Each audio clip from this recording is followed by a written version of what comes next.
Bismillahirrahmanirrahim. Assalamualaikum warahmatullahi wabarakatuh. Bersua dalam berita perdana malam ini, saya Syafal Bakrin Haji Suhaili. Dan saya Rafizah Haji Mahmud. Berita-berita utama malam ini.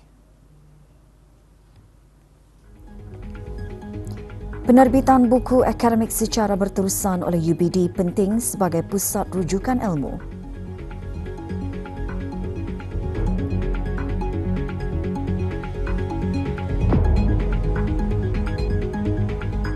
Kesihatan dapat dipelihara dengan mengamalkan maqasid syariah dalam kehidupan.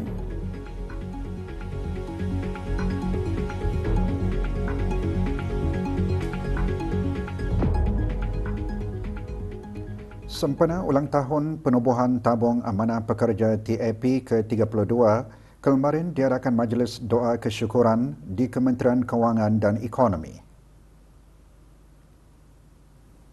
Hadir yang berhormat Datuk Seri Setia Dr. Awang Haji Muhammad Amin Liu bin Abdullah, Menteri di Jabatan Perdana Menteri dan Menteri Kewangan dan Ekonomi kedua selaku pengerusi Lembaga Pengarah TAP. Pengisian majlis menunaikan sembahyang fardu asar berjemaah, bacaan doa selamat serta doa kesyukuran. Terdahulu diadakan penyampaian sumbangan kepada Awang Haji Abu Bakar bin Haji Muhammad Don yang di-Pertua Pertubuhan Warga Mas.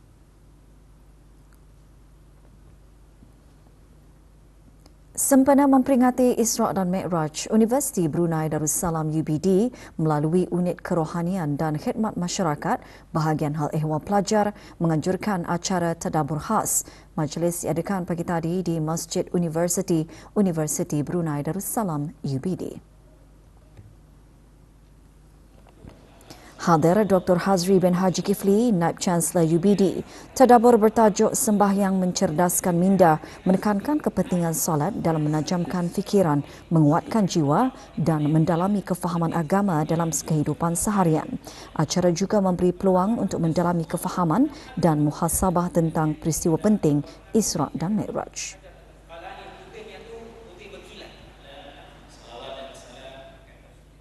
Bahagian Sosial dan Kebajikan Persekutuan Peniaga-Peniaga Melayu Brunei PPPMB juga menganjurkan majlis sambutan Isra' dan Mi'raj. Majlis berlangsung petang tadi di salah sebuah restoran di Kampung Tungku. Hadir Dr. Haji Abdul Latif bin Awang Cucu, Presiden PPPMB. Majlis diisikan dengan ceramah Isra' dan Mi'raj yang antara lain menyentuh nilai solat dan kelebihan menjaga solat di samping tanda-tanda keagungan serta kekuasaan Allah Subhanahu wa taala.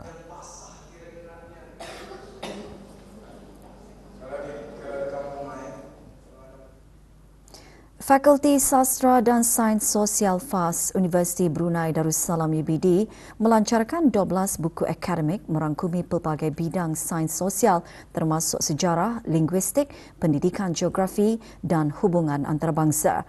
Majlis pelancaran buku berlangsung di UBD.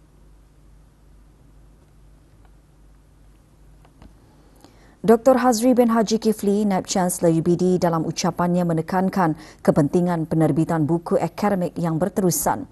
Penerbitan ini bukan sahaja mencerminkan dedikasi dan usaha keras para sarjana UBD tetapi juga menunjukkan komitmen universiti dalam menjadi pusat rujukan ilmu untuk para akademik serta masyarakat umum. Sebahagian daripada buku-buku tersebut diterbitkan oleh Pusat Sejarah dan Qarun Nafis dan penerbit antarabangsa.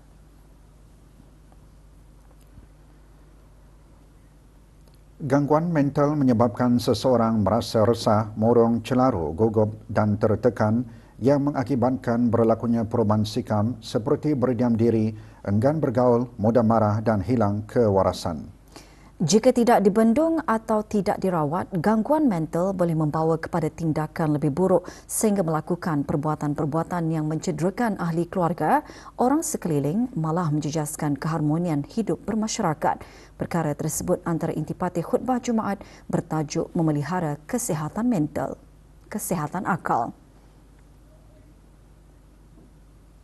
Punca yang mendorong kepada berlakunya gangguan mental ialah masalah sosioekonomi, kesempitan dan bebanan hidup, mengalami pengalaman buruk, terdedah kepada suasana dan persekitaran hidup yang tidak bersih dan tidak sihat, terpinggir daripada sokongan keluarga, tekanan di tempat kerja, pengambilan minuman keras serta ketagihan dadah, tabiat makan yang buruk dan kurang melibatkan diri dalam kegiatan-kegiatan kekeluargaan dan kemasyarakatan.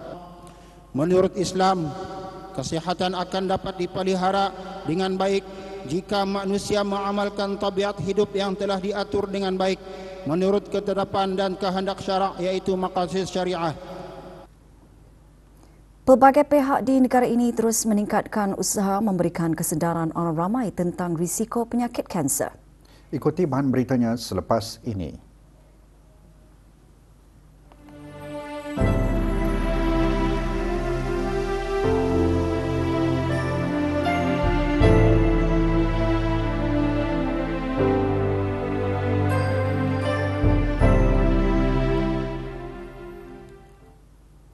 Berminat untuk mempelajari asas-asas Al-Quran, Pusat Pembelajaran Al-Quran Abatha menawarkan kelas mengaji Al-Quran daripada kosong bagi orang dewasa dan kanak-kanak. Dengan moto dahulukan hak Allah dari manusia, pusat tersebut mula ditubuhkan pada tahun 2018 sebagai hadiah dan wakaf kepada ibu bapa pemilik pusat berkenaan. Hazimah Jalil ada laporannya. Pusat ini menawarkan 12 kelas pembelajaran Al-Quran yang dibuka bagi mereka yang berumur 13 hingga 70 tahun serta kanak-kanak seawal usia 3 hingga 5 tahun. Para tenaga pengajar dan kaki tangan di pusat ini juga terdiri daripada anak tempatan yang mempunyai pengalaman dalam bidang Al-Quran. Tenaga pengajar di Abatasa Quranic Learning Center semuanya terdiri daripada ustaz-ustaz dan ustaz-ustazah kita ni anak tempatan yang berdaftar di bahagian pendidikan swasta dan bertauliah daripada Majlis Ugama Islam Negara Malaysia Salam. Dan mereka ini adalah belia-belia tempatan kita ni yang lepasan daripada UNISA, Maktab Perguruan Agama, Universiti Brunei Darussalam dan juga Universiti Teknologi Brunei. Jumlah pelajar yang terhad pada setiap kelas memberi peluang untuk mendapatkan lebih perhatian dan tunjuk ajar daripada guru yang mengajar di Pusat Pembelajaran Al-Quran Abatasa ini. Seperti biasa, kami ada menawarkan kelas-kelas khas untuk taska agama kanak-kanak yang berumur 3 ke 5 tahun di mana mereka ini akan mengenali huruf-huruf hijriyah. Dan juga kami ada mengadakan kelas rumah ke rumah bagi orang dewasa. Bagi Brunei Muara Sejata yang kami dapat tawarkan masa ini, kelas hafazan surah-surah pilihan, penulisan seni khat nasa, kelas memperosi solat dan khusus kanak-kanak yang bersekolah agama darjah 6. Setelah 6 tahun penubuhannya, pusat ini mempunyai perancangan untuk membuka cawangan di luar daerah Brunei dan Muara sekaligus memudahkan lagi mereka yang berkeinginan untuk mempelajari Al-Quran mengikuti kelas di pusat berkenaan. Laporan Hazimah Jalil untuk Berita RTB. Acara Walk, Run and Cycle akan diadakan 9 Februari ini bersempena Hari Kanser Sedunia 2025. Pelbagai pihak di negara ini terus meningkatkan usaha dalam memberi kesedaran orang ramai khususnya pencegahan dengan menyedari risiko-risiko penyakit kanser, mengamalkan gaya hidup sihat dan menyertai program saringan. Pemakanan tidak seimbang, kurangnya aktiviti jasmani, merokok atau vape, pengambilan alkohol dan pendedahan kepada pencemaran antara kesan cara hidup yang tidak sihat sering dikaitkan dengan peningkatan risiko kanser. Memastikan kita beriadah lah. Itu yang penting tu.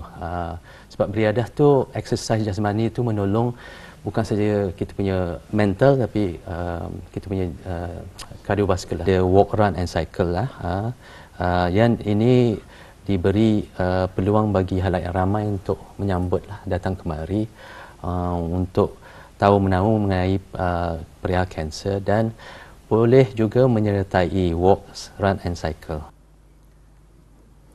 Peperiksaan GCE peringkat A-Level merupakan peperiksaan yang dihadapi oleh para pelajar yang akan meneruskan peringkat pengajian seterusnya di institusi-institusi pengajian tinggi sama ada di dalam negeri maupun di luar negeri.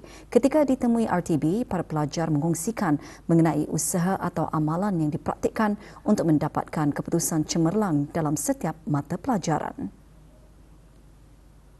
Kualiti pembelajaran berbanding dengan kuantiti yang memastikan pemahaman mendalam terhadap subjek yang dipelajari. Sentiasa rajin membuat latihan daripada kertas tahun-tahun lalu dan menghafalkan konsep-konsep asas yang penting untuk dikuasai. Bertanya guru kalau saya tidak memahami pelajaran dan memastikan saya mendapat tidur yang mencukupi. Bila sahaja saya ada rasa ragu ataupun keliru, saya akan terus cuba mencari dan melihat jawapan dan penjelasannya melalui internet. Majlis Ugama Islam Brunei mengongsikan kadar nisab zakat harta atau wang simpanan terbaru bermula 1 Februari 2025 bersamaan 2 Syaban 1446.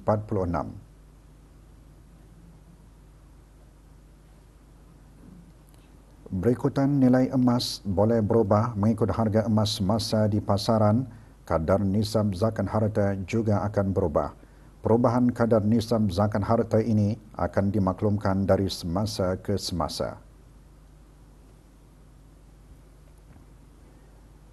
Negara Brunei Darussalam baru-baru ini menyambut ketibaan kapal persiaran kedua bagi tahun ini, iaitu kapal persiaran Zhao Xiang Yidun Viking Sun. Kapal persiaran berkenaan membuat pelabuhan sulungnya ke negara ini dari kota Kinabalu, Sabah, Malaysia. Kapal berkenaan membawa 257 penumpang dan 351 anak kapal dan akan meneruskan perjalanan ke Singapura. Sepanjang berada di negara ini, para penumpang kapal tersebut dibawa melawat ke beberapa tempat menarik di negara ini termasuk Istana Nurul Iman, Masjid Omar Ali Saifuddin dan Kampung Air.